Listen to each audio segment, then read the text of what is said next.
Tapi saya cinta bangsa saya cinta negeri saya Indonesia.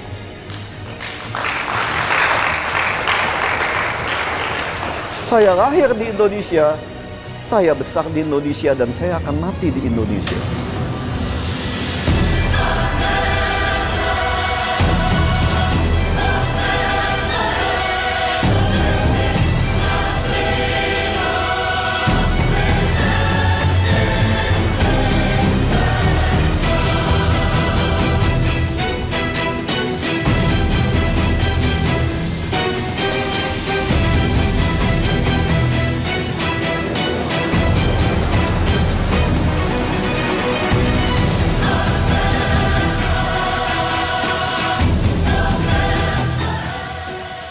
Motivasi saya dari awal ya untuk masuk dunia pendidikan, tapi saya masuk dunia pendidikan karena terpanggil oleh pembicaraan atau masukan-masukan dari para senior ya, dari Universitas 17 Agustus tahun 2004 waktu itu ya, di mana mereka itu benar-benar mempunyai dedikasi, motivasi, dan perjuangan yang begitu banyak hambatan ya, terutama di masalah keuangan untuk membangun pendidikan di negeri ini dengan baik dan benar.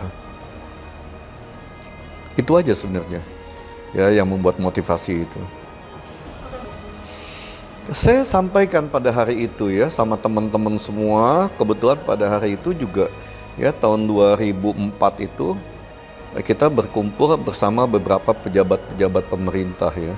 Saya sampaikan dengan tegas kepada mereka. Jadi kalau kamu mau bangun sebuah bangsa, sebuah negara, yang paling utama itu bangun dunia pendidikannya. Tingkatkan SDM masyarakatnya. Ya, jadi rakyat tuh harus pintar. Kalau kamu bilang negara demokrasi, tapi rakyatnya bodoh, justru yang akan timbul dalam negara itu adalah sebuah kejahatan yang sangat biadab ya. Karena kebodohan itu identik dengan bagaimana mereka merebut kekuasaan dengan kepintaran dan kekayaan mereka. Itu yang selalu saya sampaikan. Jadi demokrasi itu akan menjadi baik atau menjadi jahat tergantung dari masyarakatnya sendiri ya. Kalau satu negara itu dipenuhi oleh masyarakat yang bodoh, maka demokrasi itu akan menjadi sebuah kejahatan, di mana orang pintar, orang kaya itu akan membuat sebuah pencitraan atau seolah-olah dia itu orang baik. Padahal tujuan mereka adalah bagaimana merampok dan memeras rakyatnya sendiri. Ya, dan itu lebih jahat dari penjajahan. Karena orang pintar dalam satu negara menggunakan kata demokrasi itu, mereka akan merampok bangsa ini, rakyat ini dengan menggunakan hukum, menggunakan konstitusi, menggunakan aturan. Itulah sebabnya kenapa saya tertarik untuk membangun bangsa ini melalui pendidikan bersama teman-teman waktu itu. Dengan tujuan satu, mencerdaskan bangsa untuk membuat masyarakat yang sejahtera. Kalau rakyat cerdas, masyarakat sejahtera, baru demokrasi kita bisa berbicara. Ya, jadi jangan bicara demokrasi di mayoritas rakyat yang bodoh. Itu yang mesti kita tahu. Universitas 17 Agustus 1945 Jakarta, dahulu dikenal dengan singkatan UNTAK 45 Jakarta. Berdiri pada 14 Juli 1952 di bawah naungan Yayasan Perguruan Tinggi 17 Agustus 1945, 2 tahun setelah Universitas Indonesia. Kampus ini dikelola oleh para tokoh beraliran kebangsaan, berlandaskan semangat nasionalisme. Tahun 2010, krisis besar melanda Universitas 17 Agustus 1945 Jakarta.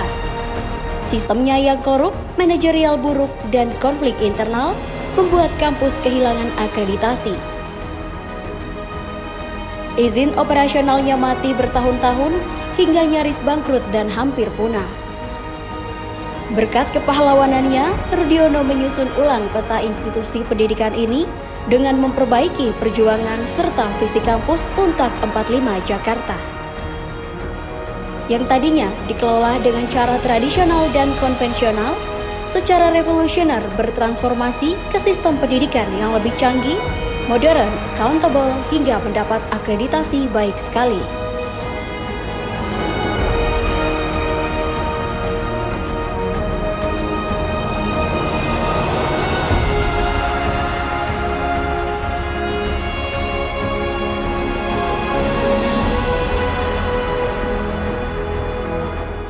Tahun 2010 itu tahun yang sangat memprihatinkan untuk kampus kita. Pertama, karena izin operasional dari seluruh prodi yang ada mati.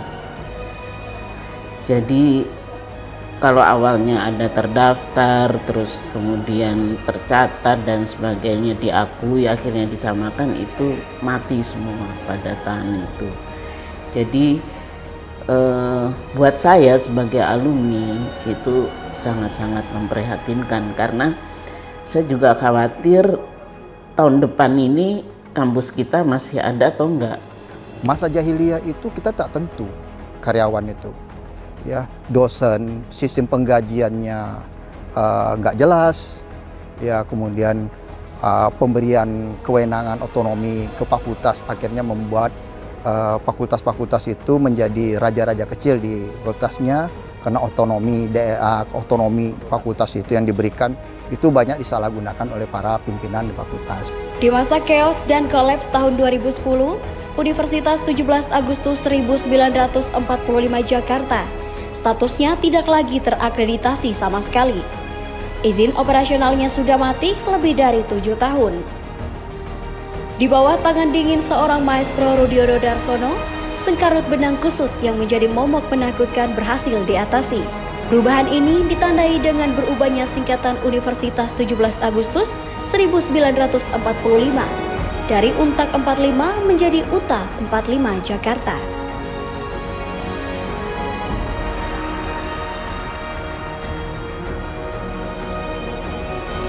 Memang jujur saja UTA 45 ini yang dinamakan Untak dulu ya, sangat terkenal di zaman itu untuk ijazah palsunya, khususnya di program studi hukum.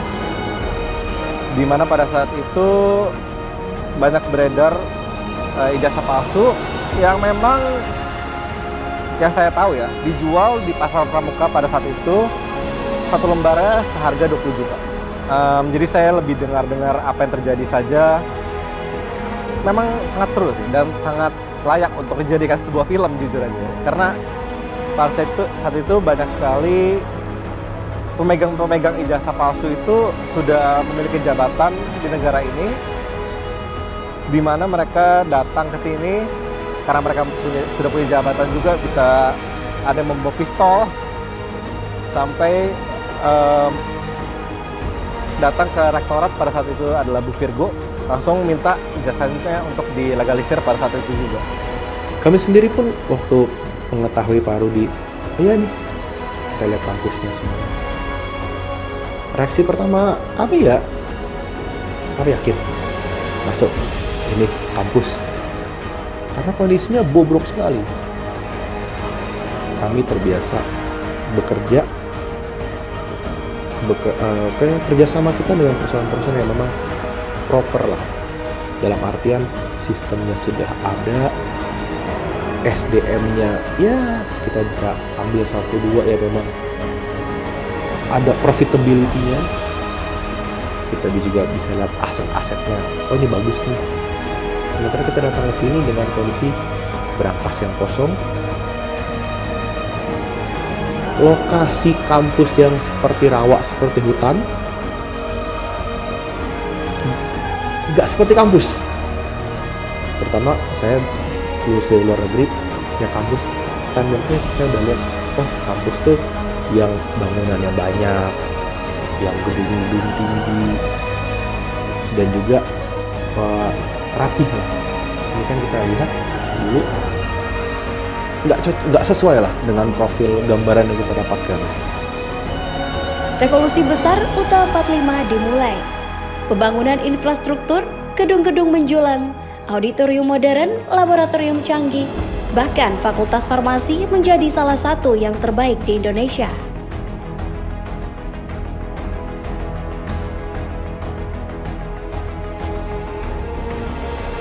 Oke, take away pointnya mungkin yang saya bisa harapkan, alumni kita bisa mengambil semangat juang dari apa yang Pak Rudi tampilkan, bahwa meskipun orang lain seperti pesimis mengenai masa depan Indonesia, Pak Rudi masih bisa terus optimis bahwa bisa kok kita perbaiki, bisa kok kita hidupkan kembali bangsa ini.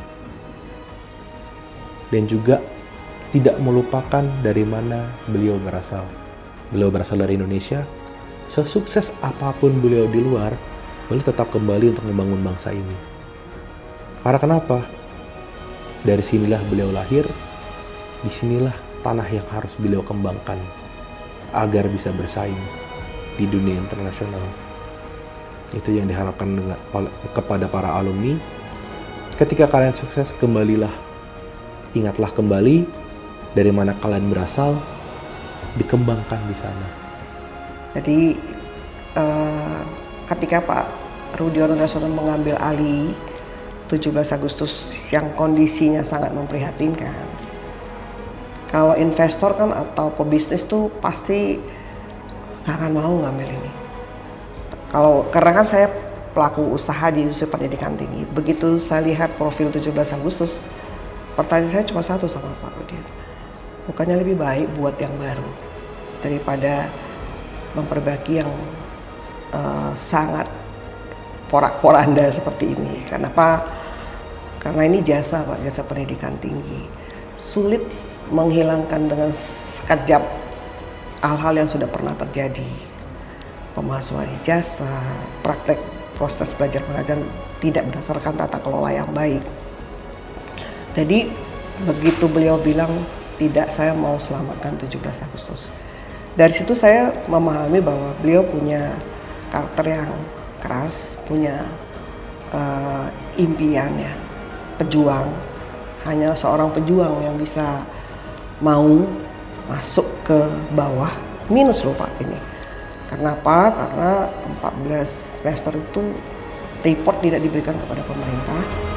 Di balik suksesnya transformasi UTA 45 Jakarta tidak terlepas dari nama besar seorang Rudiono Darsono. Beliau merupakan seorang nasionalis tulen, tokoh penting dan dikenal sebagai salah satu orang yang dekat dengan kekuasaan Orde Baru, Presiden kedua Bapak Pembangunan Soeharto. Beliau kemudian merubah arah sejarah pendidikan kampus UTA 45 Jakarta ke arah yang lebih modern, lebih baik, accountable, dan memiliki visi kebangsaan yang kuat. Latar belakangnya sebagai seorang pebisnis tidak membuat Rudiono melupakan dari mana ia berasal, di mana dia tumbuh, dan kemana dia mengabdikan sisa hidupnya. Ya, dengan segala kesuksesan dan kemewahan latar belakangnya, Rudiono Darsono mengambil langkah revolusioner. Ia mencurahkan seluruh sisa hidupnya untuk membangun generasi muda, tunas bangsa, berjuang membangun generasi emas Indonesia melalui institusi pendidikan demi baktinya kepada Ibu Pertiwi. Lantas seperti apa sosok karismatik, bersahaja, dan flamboyan seorang Rudiono Darsono di mata para sahabat yang jarang diketahui orang? Saya kenal Pak Rudi sejak tahun 2005. Jadi sudah 20 tahun kenal dengan Pak Rudi ini. Jadi banyak tahu saya tentang watak Pak Rudi dari awal sampai sekarang ini. Yang jelas, dia punya watak berani serta konsekuen terhadap apa yang sudah diputuskan dan digariskan oleh beliau dalam melaksanakan tugas ini.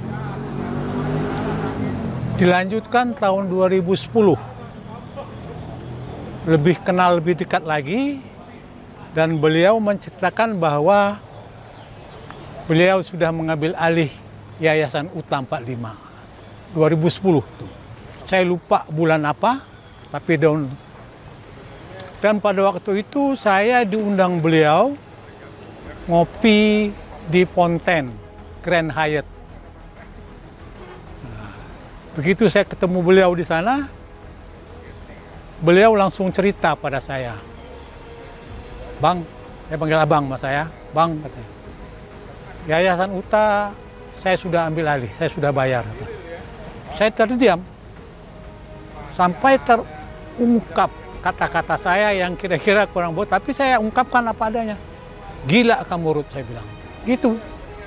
Begitulah bobroknya UTA ini zaman dulu. Dan dulu belum bernama UTA, UNTAK. Yang sama singkatannya ya, Universitas 17 Agustus 45. Karena saya tuh tahu persis bagaimana situasi pendidikan di UNTAK nih zaman dulu. Nah, itu sebabnya maka saya katakan kepada dia, gila kamu Ruth, saya bilang. Karena untuk membenahi ini semua bukan perkara mudah, baik modal, skill, maupun kemampuan untuk memimpin ini. Langkah pertama dia membenahi yayasan. Dia belum mau ikut campur masalah universitas. Dengan membayar segala utang-utangnya, utang-utang yayasan yang pada bank, semua. Sehingga dia tidak ada beban karena semua modal pribadi. Makanya dia bisa bertindak tegas, konsekuen, dan berani. Satu hal yang penting dalam kepemimpinan Pak Rudi nih, memimpin yayasan dan universitas, yaitu sifat berani beliau. Tegas dan konsekuen. Karena beliau nggak ada istilahnya utang budi. Dan semua ini ada modal pribadi. Dan begitulah ketegasan beliau ini, tidak ada pandang bulu. Karena saya tahu persis bagaimana UTA zaman dulu. Dalam mengurus yayasan pertama kali itu, yayasan dulu yang saya. Dari mula Pak Rudi sebelumnya nggak mau. Tapi karena dibujuk dan dirayu, bahkan minta tolong istrinya, Ibu Rudi, untuk membujuk Pak Rudi ini supaya mau mengurus yayasan ini. Akhirnya Pak Rudi mengakui bahwa saya memang nggak ada punya pengalaman di bidang pendidikan, tapi saya coba untuk akhirnya diambil yayasan. Itulah tantangan dia. Belum lagi dia membenahi orang-orang di yayasan. Jadi semua memang dibenahi oleh Pak Rudi dari awal semuanya. Yang alhamdulillah ya sampai sekarang sudah baik sekali. Itulah mengenai. Jadi saya bicara sama beliau supaya UTA dan yayasan ini berjalan baik dan terus sampai sekarang ini. Tolong persiapkan regenerasi. Tentunya orang yang punya prinsip seperti kita. Nggak ada punya prinsip yang macam-macam lah. Dan saya sudah bilang sama dia, tolong persiapkan. Sebab kita bertahan paling tidak 3 tahun lagi, paling tidak. Setelah itu kan usia juga udah. Ya, itu yang saya sudah sampaikan ke beliau, dan beliau memaklumi dan memang betul apa yang saya ucapkan. Karena kalau enggak nanti yayasan dan UTA ini kembali ke zaman dulu. Beliau karena mungkin tak punya beban ya, tak punya beban.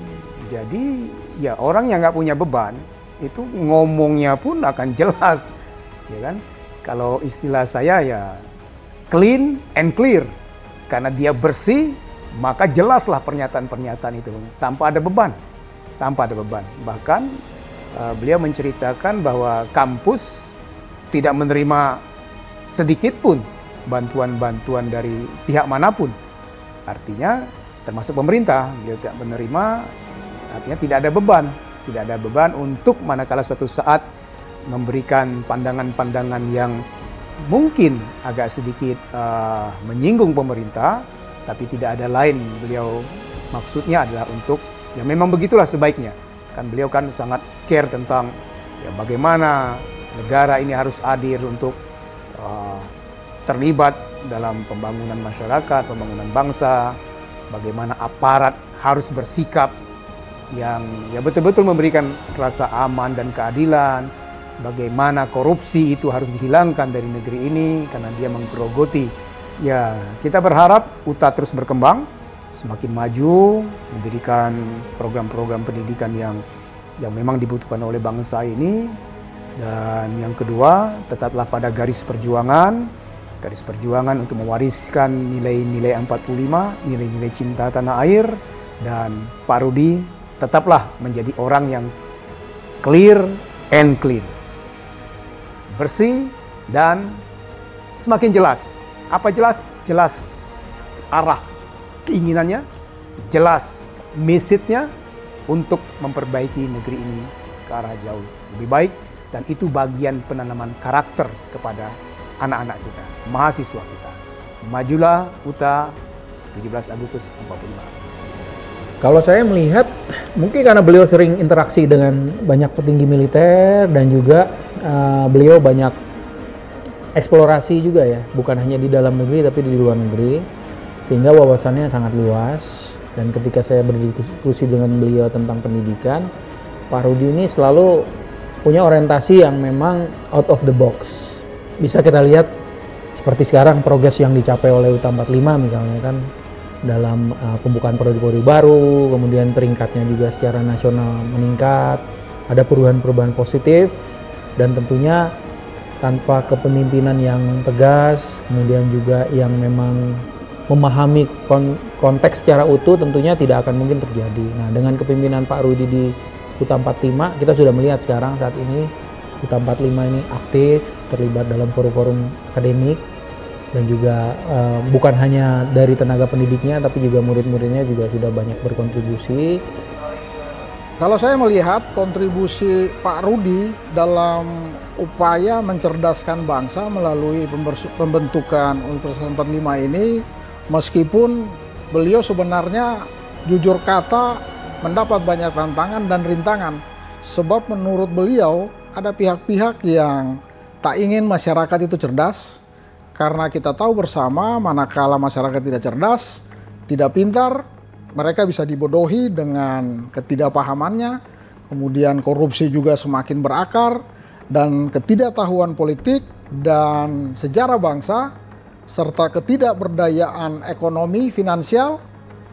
Dan semua ini saya pikir dapat diatasi dengan jalur pendidikan, meskipun itu bukan satu-satunya solusi yang mati. Kalau satu kalimat kurang, Pak. Boleh dua, Pak? Boleh. Dua kalimat buat Pak Rudi Darsono, orang yang konsisten, kemudian menegakkan dan memegang teguh prinsip kebaikan dan kebenaran. Kemudian kalimat yang kedua, beliau orang yang betul-betul mencintai Indonesia. Udahlah matiin saja, buat yang baru. Tapi karena Pak Rudi itu merasa bahwa ini kampus penting, didirikan oleh kaum nasionalis, mungkin beliau terpanggil untuk menyelamatkan itu. Jadi saya diperintahkan untuk berpikir apa sih ini roadmap-nya untuk menyelamatkannya. Jadi saya pindah dari kampus saya yang lama ke kampus yang baru. 2009 saya diboyong Pak Rudiono dari perusahaan beliau yang terdahulu. Kebetulan beliau, saya juga kaget tiba-tiba diajak ke 17 Agustus karena background-nya sangat jauh sekali, Mas. Dulu beliau pembisnis di Jasa Marga, beliau ambil di sana. dan di PLN, di Cita Kontrak, di Bulungan, Bulungan Blue Sky, itu juga beliau di sana juga. Cuman saya kaget kenapa tiba-tiba kok mampir di 17 Agustus. Pernyataan yang kita saksikan dari para sahabat, kerabat, dan handai taulan menjadi gambaran seperti apa sosok flamboyan, karismatik, dan bersahaja seorang Rudiono Darsono. Namun pandangan tersebut apakah berbanding lurus dengan perspektif mitra kerja? Karyawan bahkan pegawai yang selama ini mengabdikan diri jadi supporting sistem beliau dalam menjalankan dan mengoperasikan institusi pendidikan ini agar bisa berjalan mendekati ekspektasi publik terhadap sebuah lembaga pendidikan bermutu. Lantas, seperti apa sosok Rudiono Darsono di mata mereka? Pak Rudi sangat tegas awal itu, karena memang banyak orang-orang yang tidak bisa diatur. Saya masuk 2013 awal Februari. Banyak sekali sistem yang belum berlaku. Ada banyak banget yang tidak mengikuti sistem. Jadi Pak Rudi ini memang ya kalau sebagai seorang leader untuk membenahi sesuatu yang memang sedang tidak bagus memang harus seperti itu dengan ketegasan beliau, karena kalau beliau tidak tegas juga pastinya tidak akan bisa bertahan cukup sampai di sini. Yang dulu setiap inovasi yang kami cita-citakan, yang kami bayangkan disesuaikan dengan visi misi dari kampus ini sendiri. Pak Rudi merupakan pemimpin yang inovatif dan juga demokratis, walaupun memang ada beberapa guidance yang beliau berikan. Ya seperti Indonesia inilah demokrasi terpimpin. Saya melihat dari sejauh ini dari pandangan saya bahwa visi dari Pak Rudi itu lebih ditekankan untuk mencerdaskan bangsa. Wujud dari untuk mencerdaskan bangsa, beliau itu konsen banget dengan pendidikan. Konsennya beliau sudah punya 2 pendidikan, 1 universitas, kedua pendidikan kesehatan, institusi kesehatan. Lalu wujudnya dari kesehatan, beliau juga ingin mengembangkan institusi ini sebagai stikes dari akademi keperawatan menjadi sekolah tinggi ilmu kesehatan. Itu yang saya lihat pada beliau terkait dengan institusi untuk mencerdaskan bangsa.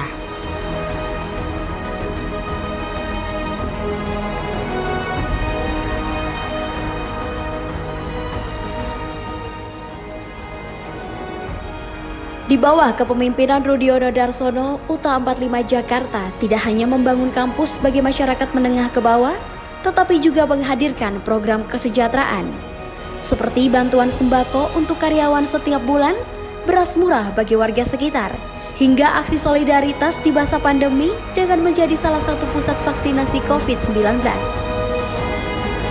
Universitas 17 Agustus 1945 atau UTA 45 Jakarta menggelar vaksinasi COVID-19 secara massal bagi masyarakat umum yang dilaksanakan oleh Sentra Vaksinasi UTA 45 Jakarta. Vaksinasi ini digelar mengingat banyaknya animo masyarakat yang datang untuk divaksin.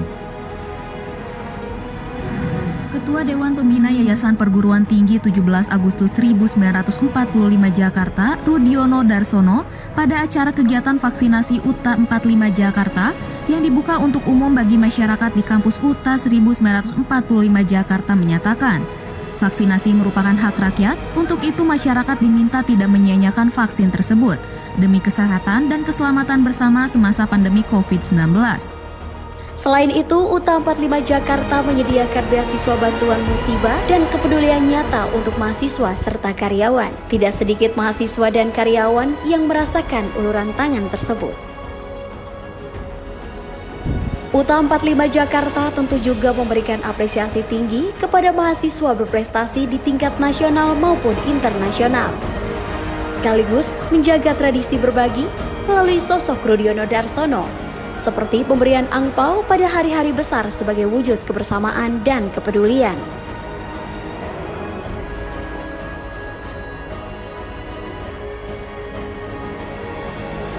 Seiring dengan komitmen sosial yang dijalankan, tata kelola kampus UTA 45 Jakarta dibangun dengan prinsip akuntabilitas dan modernitas, melibatkan para profesional serta akademisi yang mumpuni agar kampus mampu berdiri sejajar dengan perguruan tinggi swasta nasional sekaligus menegaskan perannya sebagai pusat pendidikan bermutu, berintegritas, dan berpihak pada masyarakat. Saya ingin mengucapkan kepada terima kasih banyak yang sebesar-besarnya juga kepada Bapak Rudi Darsono yang telah membantu saya dan keluarga saya dalam mencapai cita-cita saya menjadi pegawai. Bahkan Bapak Rudiono juga sering mengatakan kepada kami bahwa kami pengen berkontribusi dengan masyarakat. Universitas 17 Agustus ingin berkontribusi dengan masyarakat sekitar Kelurahan Sunter Agung. Bahkan kalau ada misalkan mahasiswa yang nggak mampu, ya itu bisa diberikan beasiswa. Kita bisa berencana tapi Tuhan yang menentukan. Tapi puji Tuhannya, Tuhan kirim Pak Rudi Darsono sebagai perpanjangan tangan Tuhan untuk melanjutkan supaya Benaya punya masa depan. Ya, Pak Rudi Darsono diberkati lewat pimpinannya di Universitas 17 Agustus menjadi perpanjangan tangan Tuhan untuk menjadi berkat buat anak-anak yang membutuhkan pertolongan dari Pak Rudi Darsono. Itu yang saya rasakan. Saya sangat bangga dan saya sangat berterima kasih kepada Pak Rudi Darsono karena saya sekaligus sebagai seorang putra dari Bapak Jamil Vicenzo Barus yang dia sudah mengabdi bekerja di Universitas 17 Agustus ini. Dan ketika ayah saya meninggal, Bapak Rudi melakukan suatu hal yang bahkan saya saat itu juga tidak menyadarinya ya, karena beasiswa itu bukan hal yang cukup gampang untuk didapatkannya, dan saya cukup bangga sekali dan sangat bangga bisa menjadi bagian jadi anak asuh sekaligus mendapatkan manfaat beasiswa dari Universitas 17 Agustus karena Bapak Rudi Darsono, dan saya sangat berterima kasih sekali. Sosok Rudiono Darsono membangun kampus UTA 45 Jakarta dengan visi mulia, menggunakan dana pribadi melalui Darsono Foundation dengan menghadirkan kampus megah, futuristik dan modern lengkap dengan fasilitas berstandar nasional bahkan internasional. UTA 45 Jakarta pada awalnya diperuntukkan bagi pendidikan kaum marginal dan kelas menengah ke bawah di Jakarta Utara, mulai dari anak nelayan, satpam hingga buruh pabrik, agar mereka memiliki kesempatan hidup yang lebih baik dan mampu mengubah nasib keluarga.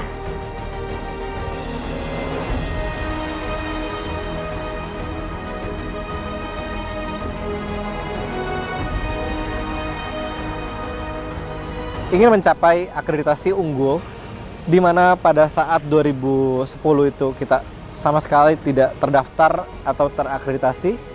Sekarang kita ada di fase baik sekali. Sekarang kita sedang ingin mencoba mencapai unggul, di mana pada saat itu kalau kita lihat sekarang kita bisa di Google search ya, kalau di zaman itu tuh kita bahkan tidak ada di ranking sama sekali. Kampus kita tuh tidak ada di ranking sama sekali. Kalau kita lihat Google sekarang, di kementerian itu kita di ranking 75 hari ini di kementerian. Kalau kita di website Webometrics itu kita ada di ranking 100-an untuk seluruh Indonesia. Kampus UTA 45 Jakarta hari ini jelas jauh berbeda dengan UNTAK 45 Jakarta 15 tahun silam. Perbedaan signifikan itu begitu kentara dan mencolok.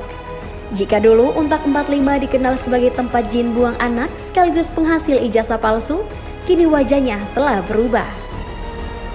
Hari ini, kampus UTA 45 Jakarta menjadi prototipe, sekaligus contoh yang banyak ditiru oleh perguruan tinggi swasta di Indonesia. Sebuah capaian yang luar biasa yang dibayar dengan penderitaan, pengorbanan, keringat, darah, dan air mata seorang Rudiono Darsono yang telah membawa kampus Merah Putih UTA 45 hingga mencapai kejayaan seperti yang kita rasakan saat ini. Perjalanan luar biasa ini bukan sekedar kisah sebuah universitas, melainkan bukti nyata perjuangan seorang Rudiono Darsono, pemimpin bersahaja yang menyalakan kembali api pendidikan demi kejayaan bangsa. 15 tahun yang lalu saja beliau pemikirannya sudah sangat visioner, Jadi sekarang bisa mengikuti perubahan zaman, menurut saya itu bukan sesuatu, buat saya pribadi bukan sesuatu yang saya kagetin. Dan juga memang kebetulan beliau adalah pribadi yang sering baca buku kebetulan. Jadi memang mengikuti perubahan zaman. Dengan saya, dari hati saya, mohon untuk Pak Rudiono Darsono, jangan